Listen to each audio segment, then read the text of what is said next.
గౌరవించే నీ వ్యక్తిత్వం రాజకీయ వైషమ్యం చూడని పవిత్రతే నీ సిద్ధాంతం అల్ప బుద్ధులకు అర్థం కాని నాయకుడల్లే దేవుడు పుట్టించాడా ప్రజల మనిషిగా రణ జన్మే నీది కారణ జన్మే నీది రణ జన్మే నీది కారణ జన్మే నీది ఏలే యాలా జగనే లాలా నేడు రేపు ఎప్పుడు నువ్వు మా ఏలుగు ఉండాలా ఏలే యాలా జగనే లాలా నేడు రేపు ఎప్పుడు నువ్వు మా ఏలుగు ఉండాలా. ముఖ్య అంశం వచ్చింది ఒకటి, మీ అందరినీ కలుసుకోవాలి. రెండు, గ్రామ పార్టీ కమిటీ నిర్మాణం ఉంది. అంటే ఆ పార్టీ మనము కమిటీ ఏదైతే ఉందో కమిటీ సమకూర్చుకోవాలి. ప్రధానంగా పార్టీ కమిటీ ప్రధాన కమిటీలో 15 మంది, దాని తర్వాత ఒక 7 అనుబంధ విభాగాలు ఉన్నాయి. ఒక్కొక్క అనుబంధ విభాగానికి మనకు 9 మంది, మొత్తం మీద ఒక 80 మంది కమిటీ సభ్యులు. 80 మంది కమిటీ సభ్యులు, మనకు 7 విభాగాలు ఉన్నాయి కాబట్టి మెయిన్ ప్రధాన కమిటీ తోటి మొత్తం 8 విభాగాలు లెక్క. 8 రకాల అధ్యక్షులు వస్తాయి. ఒకటి మహిళా విభాగం, యువజన విభాగం, బీసీ విభాగం, ఎస్సీ విభాగం, సోషల్ మీడియా విభాగం, ఎస్టీ ఉంది అంటే ఎస్టీ విభాగం, విద్యార్థి విభాగం, సోషల్ మీడియా విభాగం. ఈ విధంగా ఒక 7 అనుబంధ విభాగాలు. మనకు 4 ఊర్లు ఉన్నాయి కాబట్టి 5 ఊర్లు వచ్చినాయి. దాంతో మనము 5 ఊర్లకు ఒక్కొక్క అధ్యక్షుడు వచ్చే విధంగా, ఒక్కొక్క విభాగానికి అధ్యక్షుడు వచ్చే విధంగా చూసుకోండి. ఎక్కువ ఓట్లు ఉన్న ఊరు ఏదైతే ఉందో ఆ ఊరికి ఒకటి అదనంగా వచ్చేటట్టు చూసుకోండి. ఏదైతే కానీ ప్రతి ఒక్క ఊరికి మనము ఆ బాధ్యత ఇస్తాం. ఆ విభాగానికి అధ్యక్ష పదవి ఇస్తాం. ఆ ఊరిని ప్రధానంగా చూసుకున్నట్టు, దానితో పాటు మనం ఆ ఊరికి ప్రాధాన్యత ఇచ్చినట్టు. రైతు విభాగం ఒక ఊరైతే యువజన విభాగం ఇంకొక ఊరు ఇవ్వండి, విద్యార్థి విభాగం ఇంకొక ఊరు, మహిళా విభాగం ఒక ఊరు. అందరూ కూర్చొని ఒకసారి మాట్లాడుకొని మొత్తం గ్రామానికి మొత్తానికి పార్టీ ప్రెసిడెంట్ ఎవరు ఉండాలో కూడా ఒకసారి నిర్ణయం చేసుకోండి. ముఖ్య అంశం ఏమి అంటే 3 సంవత్సరాల సమయం ఉంది.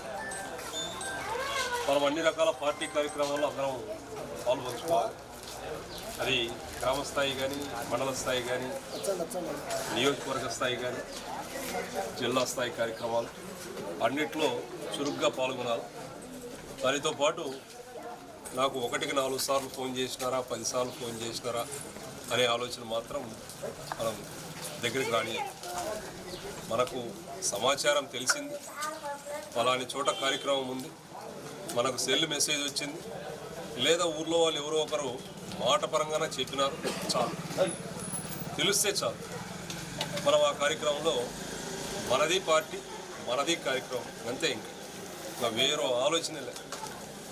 నాకు 3 సార్లు ఫోన్ చేశారా, 10 సార్లు ఫోన్ చేశారా ఆలోచన పెట్టుకోకుండా మనకు తెలిసింది, పక్క మనిషి అయినా మనకు చెప్పినాడు, చాలు. మన పార్టీ కార్యక్రమం మనం ఉండాల్సిన బాధ్యత మనది. అక్కడ ఉన్నామా లేదా మనం ప్రతి కార్యక్రమాన్ని దగ్గరుండి దిగ్విజయం చేసుకుందాం. 3 సంవత్సరాలు కష్టపడదాం.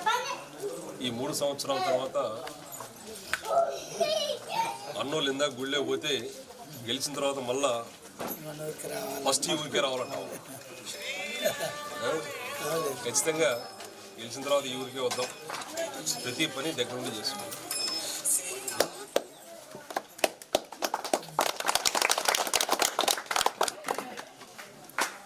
మంచి ఊరు, మంచి మెజారిటీ వచ్చే ఊరు.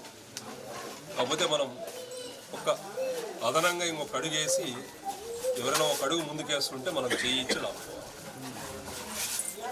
ఏ ఒక్క చెయ్యిని మాత్రం మీరు కాదయ్యా, మీరు అట్టున్నాడని మాత్రం ఉండదు. ఎందుకంటే ఎన్ని చేతులు కలిస్తే అన్ని ఓట్లు కలుస్తాయి. ఒకవేళ ఎవరైనా ఒక పదవి తీసుకోవడానికి నేను తీసుకుంటా అంటే చూసి నిజంగానే అతను సమర్థుడు అని మీకు అనిపిస్తే ఒక అడుగు మనం వెనక్కి వచ్చేనా కానీ ఆ మనిషికి ఆ పదవి ఇద్దాం. సమర్థుడు అనిపిస్తే. సమర్థుడు కాదు అనిపిస్తే మాత్రం నువ్వు ఒక అడుగు ఆగులే, ఏమి ఇబ్బంది లేదు, లేదా 1 సంవత్సరం ఆగులే, ఏమి ఇబ్బంది లేదు, నువ్వు అన్ని పనులు చేస్తూ ఉండు, మాతో పాటు కలిసి చేస్తూ ఉండు, వాళ్ళ నాన్నకో వాళ్ళ పెదనాన్నకో వాళ్ళ మామకో చెప్పి కొంచెం ఆగమని చెప్పి సర్దుబాటు చేసుకోవడం. ఇదైతే కానీ మన ఊరు నుంచి ప్రతి కార్యక్రమానికి అందరూ వచ్చే విధంగా చూసుకోండి. దాన్ని ఒక్కొక్క ఊరు నుంచి వస్తేనే అన్ని ఊర్లు కలుపుతేనే కార్యక్రమం. అన్ని ఊర్ల నుంచి వచ్చిన ముఖ్య నాయకులు కార్యకర్తలు కలిస్తేనే ప్రతి కార్యక్రమం దిగ్విజయం అవుతుంది. అందుకోసం ప్రతి ఒక్కరూ ఈ 3 సంవత్సరాల ప్రతి కార్యక్రమానికి తప్పనిసరిగా హాజరై ప్రతి కార్యక్రమాన్ని ఒక మంచి కమిటీతో ఏర్పరచుకొని ప్రతి కార్యక్రమాన్ని దిగ్విజయం చేసుకుంటాం. సరే,